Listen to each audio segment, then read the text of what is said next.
文化部所主辦的這2026台灣文博會8月就要起稿了，今年已經是第10年，也爭做亞洲文創展的指標。今年文博會呢，用這地靈為源做主題來回應到 AI 發展，希望透過咱人的創造力和文化價值，重新思考人的主體性。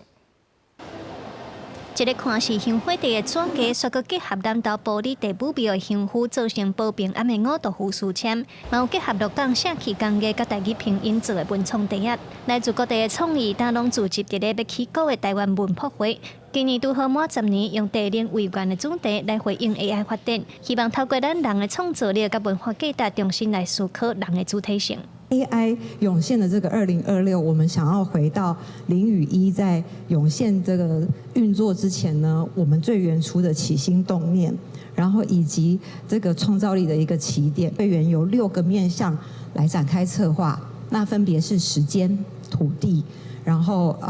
行動、轉向、身體、身心。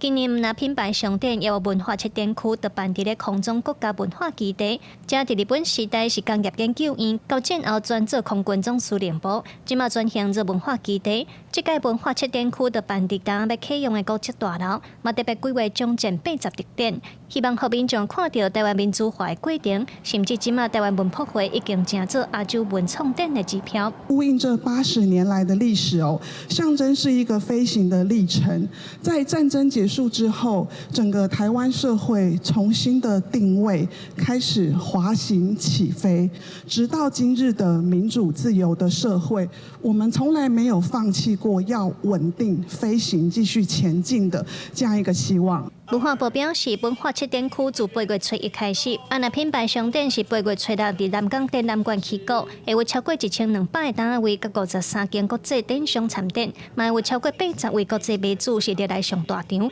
有個會拍破65萬人參與的記錄，希望會當互民眾感受到台灣文化 IP 的活力，嘛展現咱走向國際的創新力量。記者盧尚珠、鄭俊佑台北報道。